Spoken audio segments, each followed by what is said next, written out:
Hey guys, a lot of people ask me why I don't update this YouTube channel. That's because YouTube likes to content strike me. Because of that, I make my income off podcasts. If you want to find the rest of Obscura's many episodes, then you need to listen through a podcast app or directly off the Obscura website. If you have an iPhone, I believe the podcast app is literally called Podcasts. But you can find us on Spotify as well. Again, you won't find most of our episodes here, and I never advertise the YouTube channel. Seek out our podcast. You won't regret it.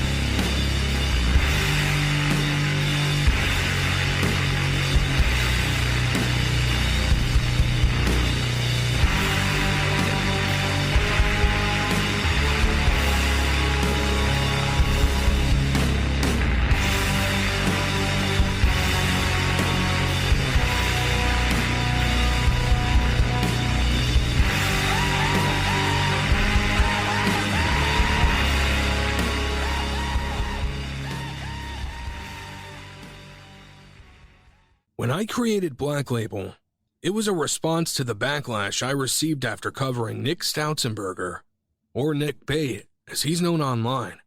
Angry blog posts and emails were written. Twitter was pissed. I realized that I needed a buffer for the darker content.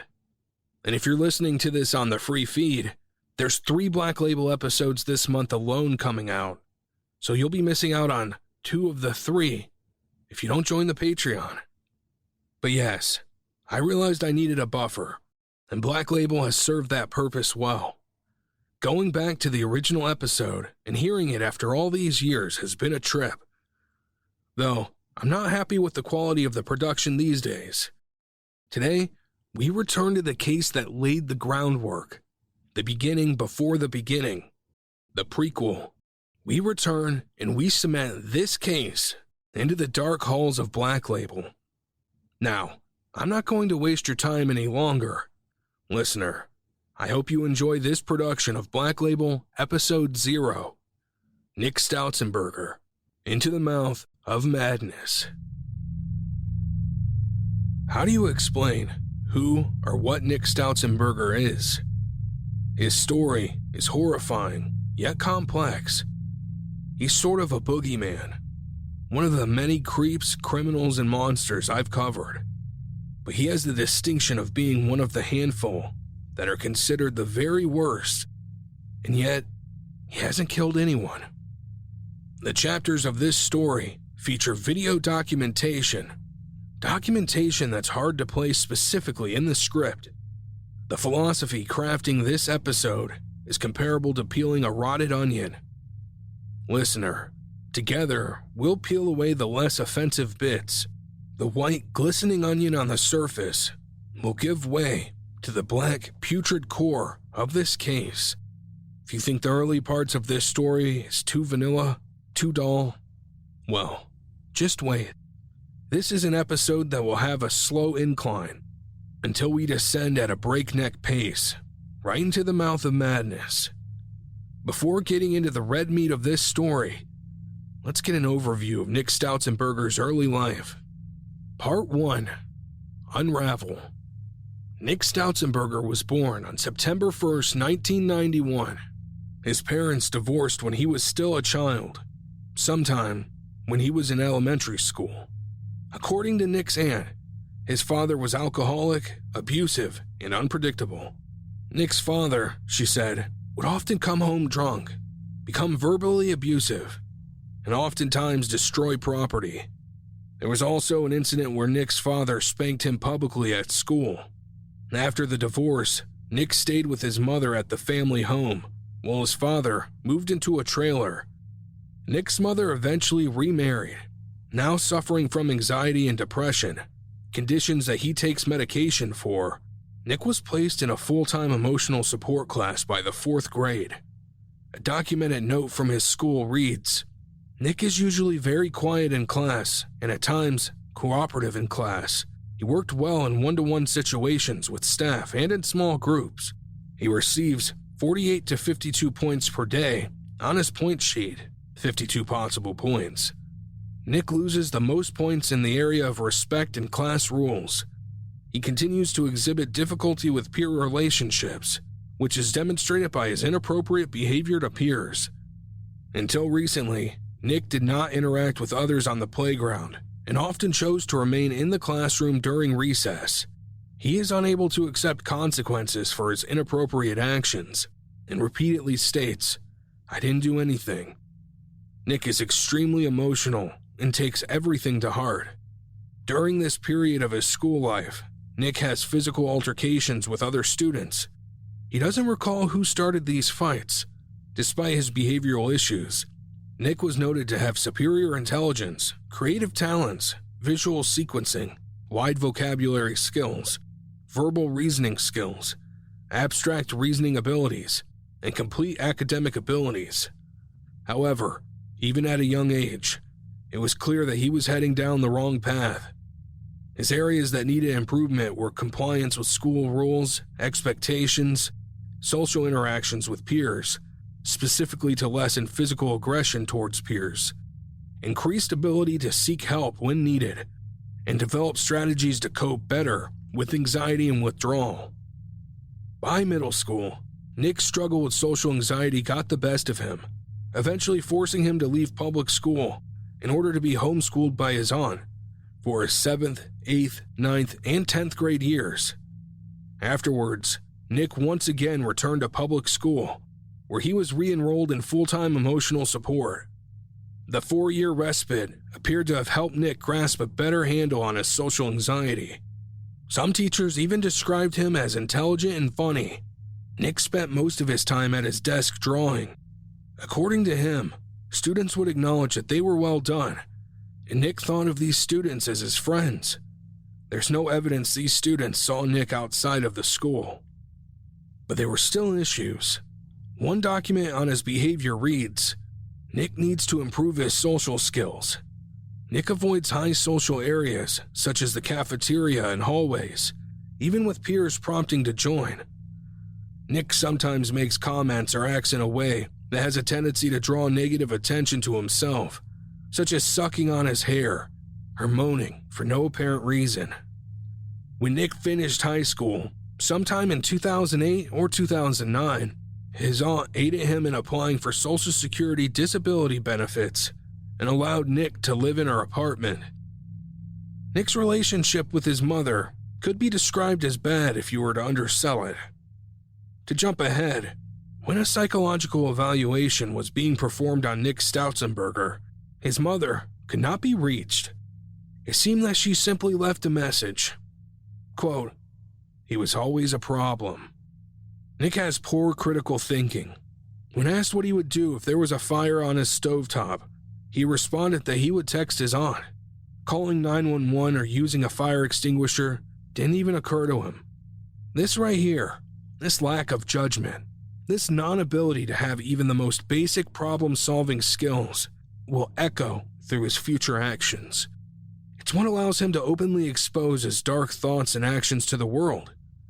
And it's what doesn't allow him to get himself out of the hole he dug for himself.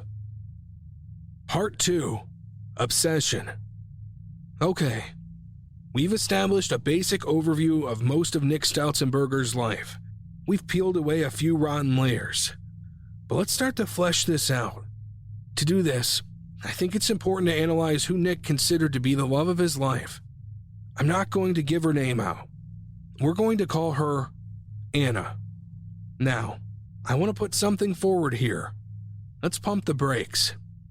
Anna experienced a lot of fallout from the events surrounding Nick Stoutzenberger. And this is unfair. It's been made clear to me that she met Nick at a very early age, and this meeting occurred online. Some of the details surrounding her and Nick's interactions have been intentionally obscured to drag her into blame, to have more people to point their fingers at, because this case, well, what's important is to keep in mind going forward is that Nick and Anna shared an interest in fandom. It's common among fans of fandoms to engage in chat and roleplays. When Nick started leaking his dark side to Anna, it was through these roleplay chats. When it became clear to Anna that a lot of what Nick was putting forward wasn't fictional, she disengaged from interacting with him. And before it's brought up, Anna and her family tried several times to contact authorities, but they were dismissed. It was a strange time for the internet.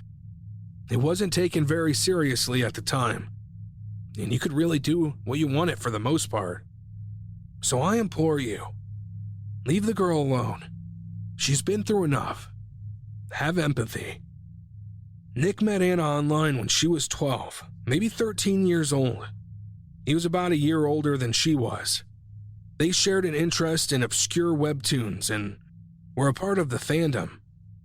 Since the fandom was very small, the two built a friendship over time. This would be something Anna would go on to regret. Right away, Anna sensed that Nick had a crush on her. Being a part of a small fandom, she was used to this. In their fandom's social circle, Anna was only one of two girls in a group that was made up of mostly straight guys. At this point, even as young as she was, Anna knew how to handle this. She let Nick down gently, explaining that she valued their friendship and she wasn't interested. Anna doesn't remember Nick's reaction at the time. What she does remember is that, as time passed, Nick steadily became less and less accepting of her lack of sexual attraction toward him. As a result, he began making creepy sexual comments towards Anna and would put extreme sexual elements into their fandom roleplays. Anna expressed her discomfort with Nick shoehorning these disturbing elements into their roleplays, especially the aspect that we'll get into later. Nick laid off for some time, but eventually, he started slipping these elements in again. By the summer of 2008, Anna had enough. She was 15 years old now, and the creepy sexual elements had become about her. Anna blocked Nick on MSN Messenger and AIM. For those not aware, these chat clients were extremely popular at the time. I spent many nights chatting away on them and have plenty of fond memories.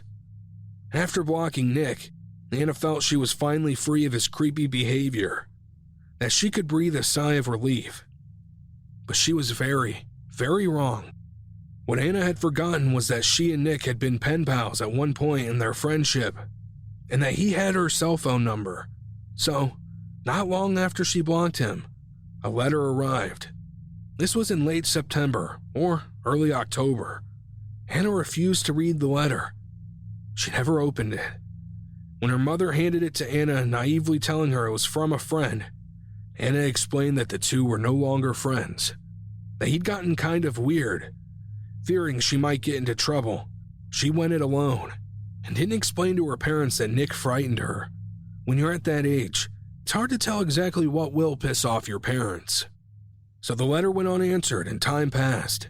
December rolled around, and Anna gets a frighteningly unwelcome call on her house phone. She never gave Nick that number, just her cell. Her mother overheard Anna becoming audibly upset and took the phone from her. Unaware of exactly who this Nick person was, Anna's mother told him that he must be confused and hung up on him. Sympathetic and worried for their daughter, Anna would go on to tell them everything. But Nick's obsession didn't die. He continued to obsess over Anna, usually referring to her as his wife.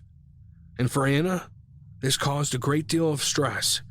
The stress was not helped by the internet's constant pestering. Now, you may be asking yourself, what is it about Anna and Nick that got the internet's attention? Why was nearly every piece of information about Nick recorded and documented obsessively? For that, we need to really dive into who Nick Stoutzenberger, or Nick Bate, is.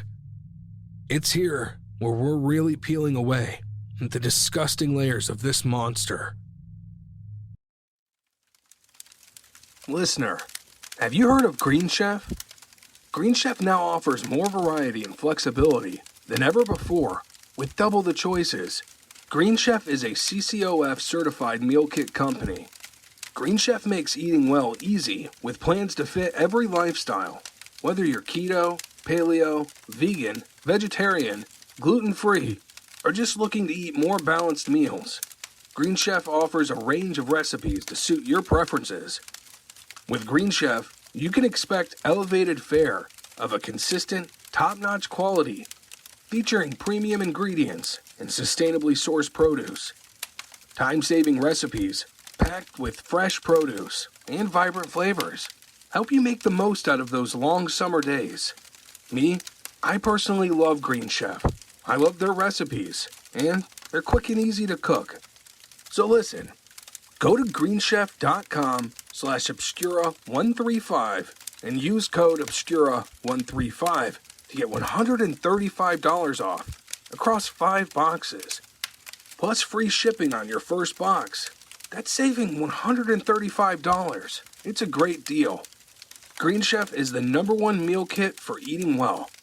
Again, greenchef.com/obscura135, promo code obscura135 to get $135 off. Part 3. The Grinning Face of Madness. Whenever I see another person, I'm reminded that vaginal intercourse probably happened to create them, which is disgusting and upsets me. End quote. Nick Stoutzenberger. This will be the most difficult part to tackle. I've intentionally taken my time to get here because there is just so much to unpack here. To start, let's take a listen to a video room tour recorded by Nick. Hey, okay. Is it recording? Yeah, it's recording. Hey, this is Nick Bate, and I'm going to give you a video tour of my room, and trying to speed through this really quickly because, like, I've had to redo this video, like, a bunch of times because I keep running out of time. So, okay. Let's go. Alright, okay. Not much light in here. Okay, well, this is my computer desk. I put my laptop on it and laptop accessories. Right now I'm using it, well, my laptop doesn't really work right now, so now I'm just kind of stacking crap on top of it. There's my dresser. Some clothes go in it sometimes. There's my bed. There's a pillow that I hug when I'm sleeping because I literally need to hug something while I'm sleeping or I can't sleep. There's my nightstand where I put things that I want to have access to while I'm in bed, such as my TV remote, cell phone, iHome remote, and drinks. And here's some panties. Nick just opened a drawer full of women's clothing. Okay, there's a TV. There's the wall of Anna. Sometimes I put other things on it. Right now I have drawings of the Coffee Crew characters. Probably can't see it because it's really not very much light in here. Here he mentions Anna and the wall of photos and letters he has of her. There's my PS2 and PS2 accessories. I don't know. I don't really use that stand thing. There's mostly cords that go to my handheld devices, chargers and stuff. There's my cat. Nanny doesn't allow cats in the house, but I do it anyway. There's my iHome. Then around the TV and iHome area, I put things that I use on a daily basis, such as my Dixie cup, DS, DS games. There, I'm starting a collection of Mountain Dew cans, Monster cans, and McDonald's McCafe coffee cups. Captain, would you... Oh, you dick. Captain is his cat. Just wanted to note that since you can't see it. Okay. Here's my CDs. It's a thing of CDs. Mostly they might be Giants. Also, there's video games at the bottom. Captain is his cat. Just wanted to note that since you can't see it. It's worth noting a few things here. 1. The room is dingy and filthy. 2. Nick's footage is very erratic. It's hard to track. He swings the camera around so much. It makes me dizzy. 3. Pay attention to his odd breathing patterns as the video goes forward. I can't tell if he's out of breath from the slight amount of movement, if he has a respiratory infection, or if it's some strange tic. Here in the corner of my room is a stack of papers and, stuff that I use occasionally. But it's mostly just papers that, I write random things on and then never look at them again and then throw them in a pile. There's a keyboard that I hardly ever use. There's also a guitar that I hardly ever use. There's where I hang my shirts and stuff. There's my backpack. Let's take a look inside it. I bring it to Dad's and I fill it full of stuff that I want to take with me to Dad's, such as my flash drives, okay.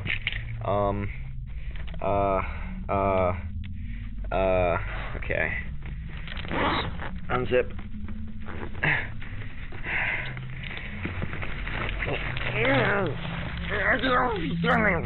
Okay, here's a binder. I have my Coffee Crew comics and stuff in it. Captain, get out here. And there's more on the other side. Also more random drawings and scribblings and stuff.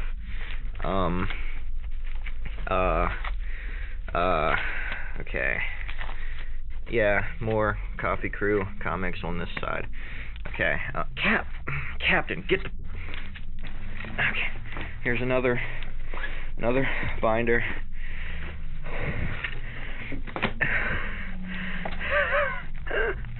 This has... Captain, get out of here! This has letters that Anna sent me in the mail and stuff. And then envelopes that they came in. Yeah. There's a Lincoln CD she sent me. Another letter over here. Yeah. Is that everything? I don't know if that's everything. Is that everything? There's a balcony door over there that leads to the balcony. There's some books that I don't read because I don't read books. There's a crate full of stuff that I never use. Down there's a box of stuff that I never use. There's a broken TV. There's a horse picture that just randomly hanging on my wall. It's always been there. I never really bothered to take it down because I don't really have anything to put up in place of it. There's a calendar with puppies on it apparently. I'd prefer kittens, but there's my CD player. Sometimes I put stuff on top of it, as you can see, that usually things that I want to use or have used recently, but don't really have another place to put them. I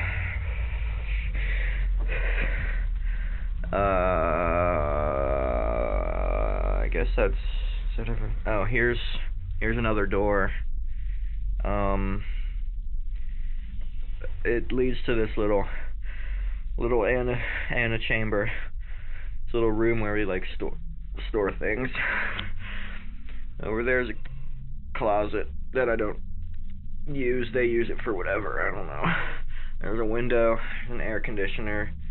Usually Captain climbs up onto the balcony and that's Captain. Usually he climbs up onto the balcony and then sleeps on my air conditioner for no real reason. I guess that's a baby picture of someone, maybe me, I don't know. I don't really care. Ow.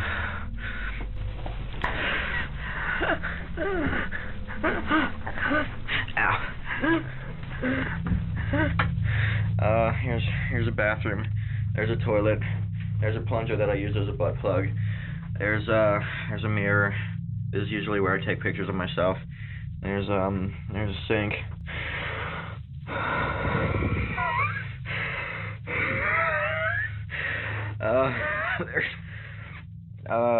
Here's some baby oil that I use as a lube for jacking off with, or for putting things in my butt.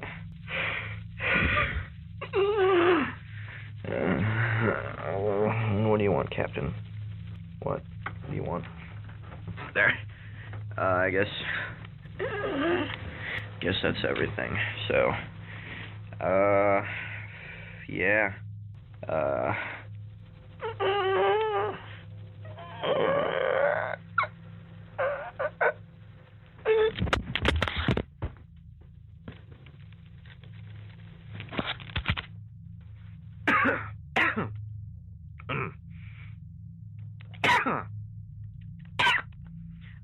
Okay, guess that's pretty much everything. So,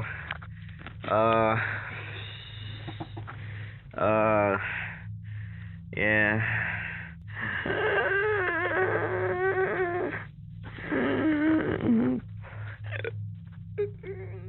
In the next clip, Nick touches on two things worth mentioning. I have a few things I wanted to show you today.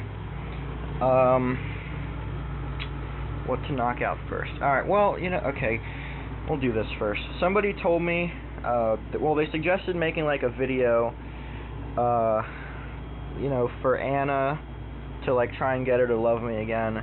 And I thought a good idea for that would be to like show off like some of the letters she wrote me, to remind her of like how much she used to love me. Like, I mean, platonically, but still, nonetheless.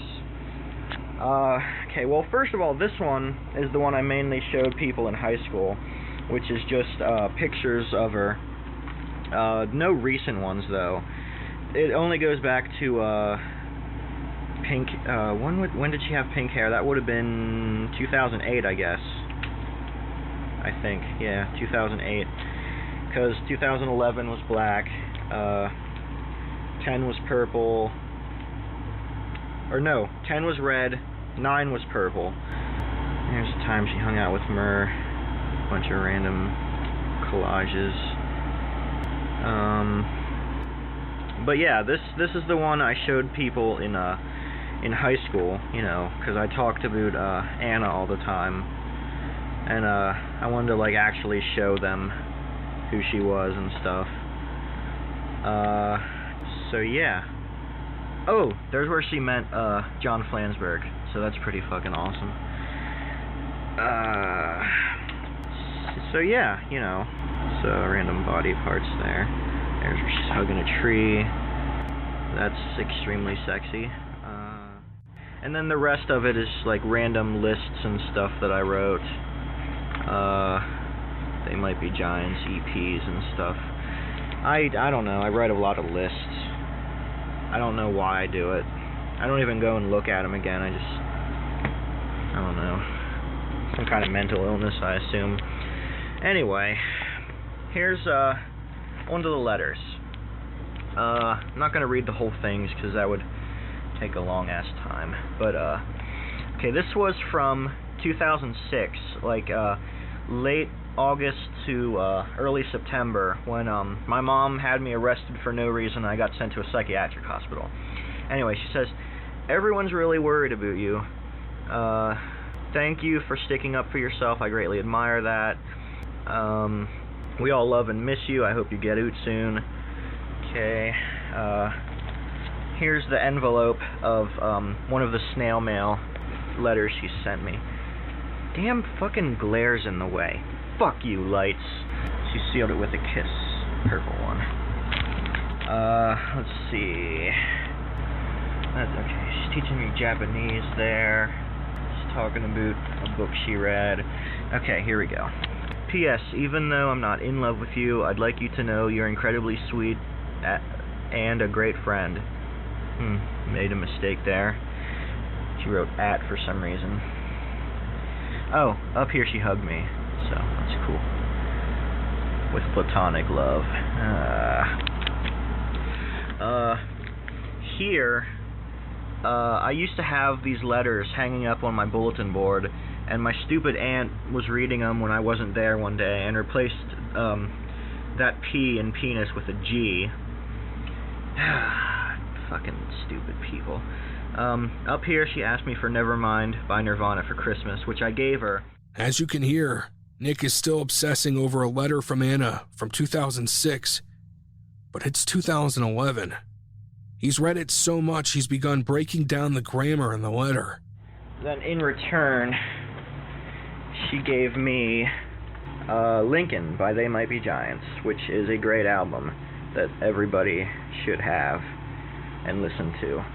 And, well, they should listen to all They Might Be Giants albums, and EPs, and singles, and collections, and all the various artists' compilations that they contribute tracks to, and their demo tapes, and rarities.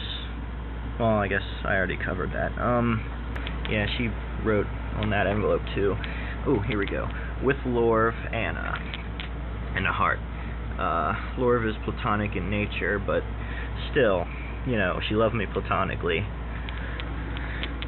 So that's what I wanted to show people. Okay. Used up like half my time already. Damn. This thing has really shitty capacity. And I just stepped in something gooey, so that's gross. Here's my bulletin board where I hang up like some of the more important lists. Here's a drawing of most of the Coffee Crew characters. Not all of them, because I haven't really figured out how to draw some yet.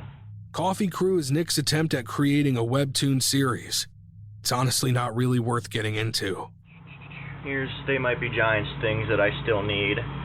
Feel free to buy me any of them. Preferably all of them. Here's a list of my favorite bands, and then my favorite things that aren't bands. Here's McDonald's foods and their prices, which is pretty old, so some of the prices have changed. There's important Anna-related dates. There should be a lot more, but I don't know them. Okay. And now, onto my laptop. This is my, let me move it out of the way. This is one of my, desktop wallpapers that I made by, like, tracing photos of people. Control-Alt-Delete. Sweet. Alright, now, here, like I said, I type up a lot of lists for some reason. I don't know why, but here's my documents folder. These are folders within my Okay, here we go. Here's where the lists start. Bunch of WordPad and Notepad documents. Ass loads of lists. Mainly, I type up track listings of They Might Be Giants albums. They Might Be Giants is Nick's favorite band. For whatever reason, Nick has a strange obsession with typing out track listings of each album, and then saving and dating the document. Seemingly unaware of why he does this, he nevertheless shows off a computer screen full of such documents. Oh, here's a bunch of random lists combined into one document. Things I want to do sexually with Anna, people I'd want to do if I wasn't married to Anna, types of coffee-related beverages they have at McDonald's. Damn, a lot of McDonald's. Celebrities who are cool, drugs I want to do, instruments I should learn to play, porn stars that I've heard of, things I want to watch Anna do. Okay. What's this one? Oh, wait, what is sexual something? I guess sexual things I want to do with Anna, maybe? Or just in general? I don't know. Okay, things. Oh, okay, this is things that, things that we're gonna need, in me and Anna's house when we get a house. I was trying to think up a bunch of, like, appliances and, furniture, you know, things we need for, daily life. There are two things to glean from this. You may be asking yourself by now, what is with Nick's strange pronunciation of some words? Embarrassingly, this is because Nick is obsessed with Canada. So yeah, he says hoose instead of house, or a boot instead of about. This is his limited way of trying to be Canadian. I assume encouraged by shows like South Park. My Canadian listeners, I won't blame you if you're now scratching your ears out. Where in the world is... Ooh, things I want to do to Anna's butt. This is a good one. I think I counted 40 things that I want to do to Anna's butt. I'm sure she probably won't let me do all of them, but, you know, hoping on getting the main ones. But yeah, you know, it's a little time left, so I guess I'll sing you out. Gonna have anal sex with Anna in her anus, and I will lick it also and taste her feces. I think it's best here to address Nick's fecal obsession. Nick has coprophilia. That's an abnormal interest in pleasure in feces and defecation. He's known to smear the walls of his bathroom and room with his stool. Some of his choice tweets about the subject include, quote, "My poopy exploits got my bathroom all pooped up. Man, my aunt is gonna lose her shit when she sees it. No pun intended." As well as, quote, "Sometimes when I put stuff in my butt, feces come out for no reason, so I wipe it on my walls." And, quote, "Aw man, my aunt is having me paint my walls, and she yelled at me about feces on them, even though they've been there for years. I don't understand why people throw big fits over me wiping my fecal hands on my wall. They're my walls, not theirs. What the fudge do they care?" Unquote. Nick is so obsessed with fecal-related porn that he refuses to watch pornography that features a vagina. He often tweets about finding scenes in which vaginal intercourse isn't present. Nick Stoutzenberger's unwillingness to shower has likely compounded the fecal obsession, further driving his aunt up the wall. He has many comments online discussing how he has a fear of water, that he only pretends to shower, splashing a little water onto himself to appear showered. Considering his willingness to smear himself with his own defecation and his refusal to shower, listener, you can only imagine the smell. His hygiene was so poor, it apparently became an undertaking for Nick to undress. Here's a quote from Twitter. "Apparently, my foot fused with my sock because I just took it off and it tore away a buttload of skin. It's all red and wet and painful." I guess now it's time to discuss his teeth as well. Nick's teeth are rotting out of his mouth. This is something he proudly displays in online photos. I've included photos on the Obscura website for you to see yourself. These photos of Nick with his dead tooth grin often featured Nick dressed in women's clothing, because for Nick, it seems like his fetishes are near endless. But we have one last fetish of Nick's to tackle, one that will cement him as a monster, as the type of boogeyman you were warned about as a child. Part 4. Sick Nick. I'm gonna do my wife and also some children in their butts. But the latter is only if my wife says I can, which she probably won't. So I guess I'll just do my wife. Okay. I am not a kitten. In fact, I rarely am. Damn, dude. Anal rape. Anal rape. Anal rape. Anal rape. Anally raping children, then disemboweling and force-feeding them their own intestines. Quote, "There needs to be a civil rights movement for pedosexuals. The general public automatically assumes all pedosexuals are rapists, and it sucks." Nick Stoutzenberger. Listener, your ears do not betray you. Nick is a self-confessed pedophile He calls himself pedosexual.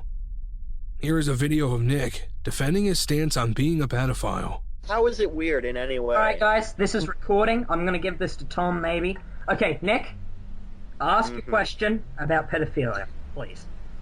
What? What you said. What is wrong with it? Say that. But there is... Okay, well, but you're proving my point. The pedophilia should not be illegal. It should. Because it is yet another illegal. It is. Yeah, I know, People but get that's... prosecuted for it. They get thrown in jail for it. That is what I'm saying, though. It's a stupid law. Well, Just then, like what you just mentioned. well, Whatever Nick, if you think it's so bad, then get out a picket sign, go out in the street, and protest legalization of it. Pro pedophilia. Yeah, well... Son, I would do this, but as you know, I do not do things in public, so... Well, you like to tell people what you do. Yes, you tell people on Twitter. Not complete strangers, just people I already happen to know. Nick, anybody can see your Twitter, and they can know Yes, when you're fapping. Yes, I'm aware of this, but see, What you want? when I type the things, I'm not thinking of the random people. I'm just it's directed towards Well, you should. Yeah, yeah, but I realize that there are people I do not know. I just I don't really care. Well, they're gonna make you care one day. They're going to use this information against you, Nick. You do realize this. How on earth could this possibly be used against me when I'm not going to have a job? How do you know you're not gonna want to get a job? You someday you might change your mind, and people are going to look at this and they're going to call the cops. No, son, I do not. Like I said, Nick, if you strongly believe that this is what should happen, then go out into the center of the town with a sign and see how people look at you, marching around asking to have sex with kids. But Watching them. Whatever your kink is, I don't know. But I'm not actually having sex with kids. I just approve you of think it should- pedophilia. It's bad enough that you think it should be legal. There's a consensual incest, sure. Oh my god. Right, okay, Nick, just say that again. Do you What? condone consensual incest? I just said that. You already have it recorded. Why do you want me to say it again? Just so that I can confirm it. Yes I do. Or, yes I did. And it doesn't stop there. Remember before when I mentioned that Anna cut Nick off after his chats became too much? That his fetishes grew to be too much for her to handle and she cut off communication? Well, you're about to understand why. I'm about to read a chat log from between Nick and Anna. Keep in mind that what you're about to hear is a section from a role-playing session. What starts as usual awkward teenage roleplay quickly devolves into something much darker from Nick. Now, to make things confusing, from what I've read online, this is a different Anna than the one who has been discussed about before. So this person's increasing shock tells a full story of its own. Anna. Who was it? Nick. Anna. Oh my god, come on, I'm getting excited. Nick. Yeah, right now, but once I tell you, you'll think I'm a pedo. Nick. I mean, I kinda am, but still. Anna. It was a fake name. Anna. It was... wasn't it? Nick. Maybe? Anna. Are you being serious? Nick. Yeah, she kinda coerced me. Anna. What does that mean? Nick. Well, like we always talked about what me and Joe are going to do sexually. And then eventually Amber wants to do sexual things, and yeah, one day she was just like, well, I'm gonna suck your penis. Anna, wait, how old was she? Nick, well, she's 9 now. I don't know, 8 maybe? Yeah, she's pretty fucked up to be a rapist at 8. Anna, bah ha ha ha. Nick, yeah, not my best moment. Anna, damn, you're fucked up. Nick, she started it. Well, doesn't know how to wipe, so when I went to lick her butt, there was feces everywhere, so I just licked the cheeks instead. Anna, you licked your 8-year-old half-sister's shitty butthole? Nick, no, just the cheeks. Anna, what the fuck? Nick, I couldn't lick the hole because it was shitty, which sucks because I want to lick an anus, damn it. Anna, yeah, but your 8-year-old half-sisters? Nick, well, I didn't have anyone else. Anna, dear God. Nick, so yeah, oh, that's right. I've had my anus licked too. It actually feels good, but I still prefer to do the licking myself. Anna, who the hell did that? Nick, my half-sister. You can almost feel Anna come to her senses in that chat. Like the whole webtoon role-playing chat talk dissolves. Her reaction seems increasingly shocked. I can't imagine processing something like that at her age. Yep, now it's filming. Give me my stick, first of all. It's my stick. No. Give me, No. give me my stick. Get your own. No, that is my stick. I can't use this to fight you. Well, get another stick. That was mine, yo. Well, go find one for me. What you hear is Nick playing with his half-sister. I've changed the name of his half-sister for the episode. I think we can agree she's been through enough. There are several of these clips online. Knowing what transpired here, these feel like the clips of a predator grooming his prey. I'm filming, so we're good to go. Alright, we ready to light the candle? Mine's funked out. Shouldn't we turn the fan off?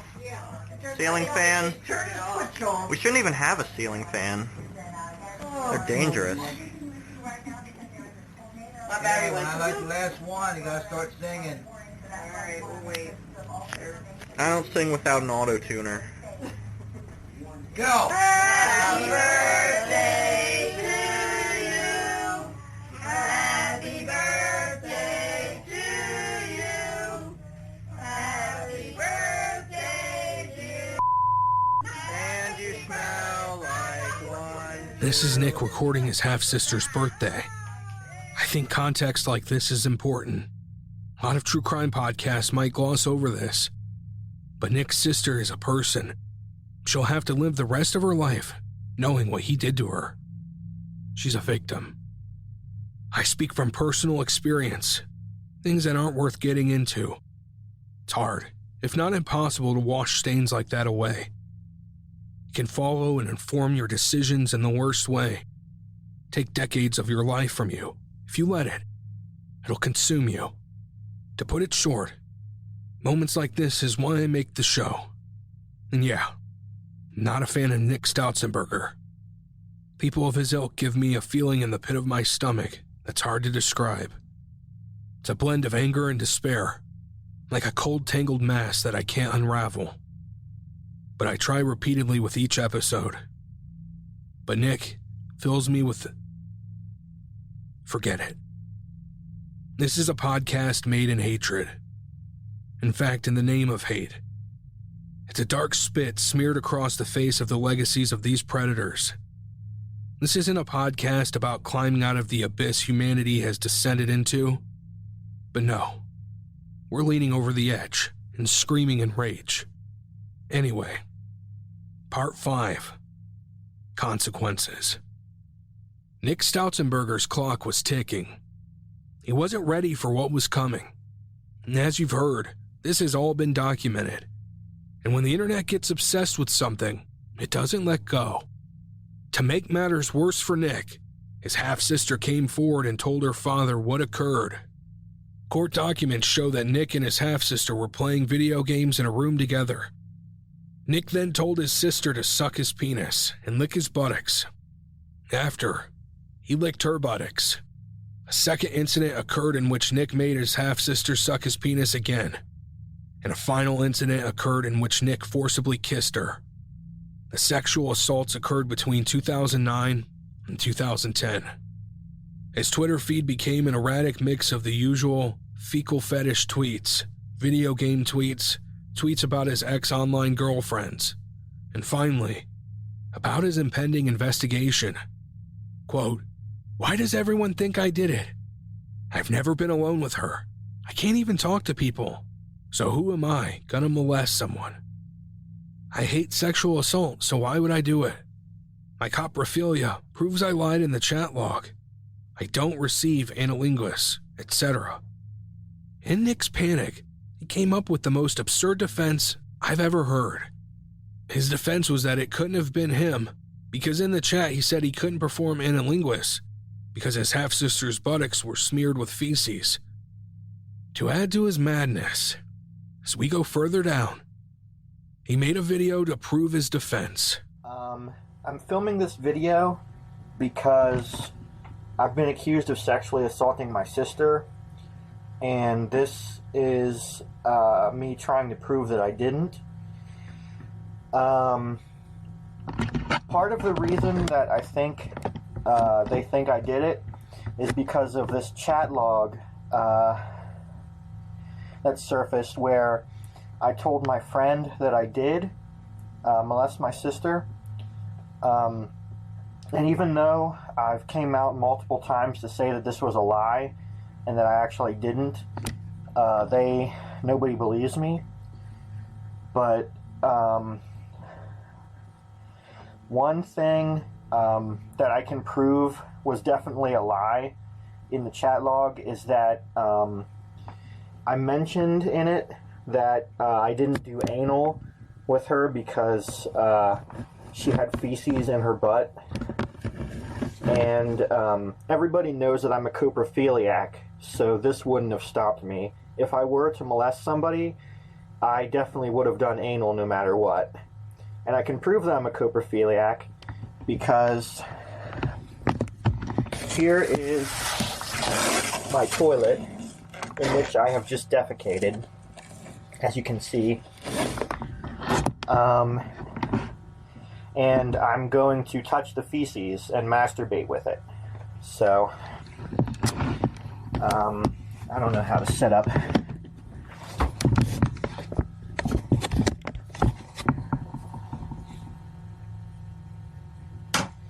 As you can see, or actually I guess I should use this hand. My hand is clean right now.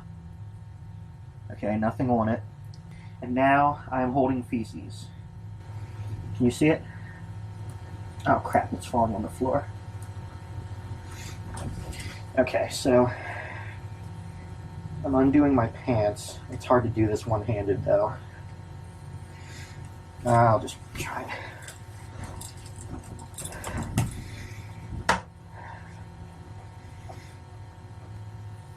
So now it's all over my penis. I don't know if you can see it.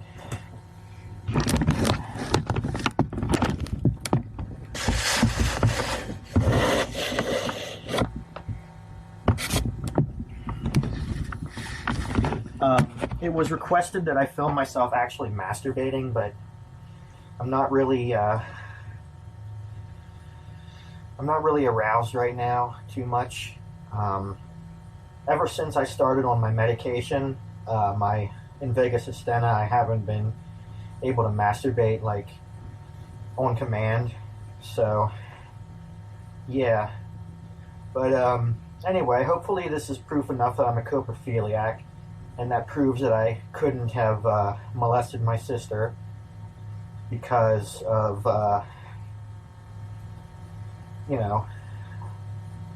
feces wouldn't have stopped me from doing anal. Okay. That about wraps up my video. In the video, Nick attempts to masturbate with a piece of fecal matter. Despite the crux of the video being to prove that he is a coprophiliac. He can't get erect, basically making the creation of the video pointless. On Wednesday, April 30th, 2015, Nick Stoutzenberger was charged with 1 count of involuntary deviant sexual intercourse with a child and 3 counts of indecent assault of a child. He was given the maximum sentence of 40 years in prison and is eligible for parole in 2031. On August 19, 2014, Nick's victim of stalking made a forum post that predated the trial. Quote, "All in all, Nick is a terrible excuse for a human being. He's an abusive, manipulative, borderline sociopath with no regard for other people. He's quite likely delusional. I say quite likely because it's entirely possible he doesn't believe a word of what he says about fate and God and all that. And he's disgusting on every possible level. I truly hope he gets locked up. And frankly, I won't feel entirely safe in the world until he does." Well, Anna, it seems like you got your wish. Nick Stoutzenberger still rots in a prison at the time of writing this update. It's hard to believe he's up for parole in less than 9 years. The original episode was released nearly 4 years ago today. Now older, I realize that those 9 years are going to come fast. And when they do, a monster that poses as a credible threat may walk the streets.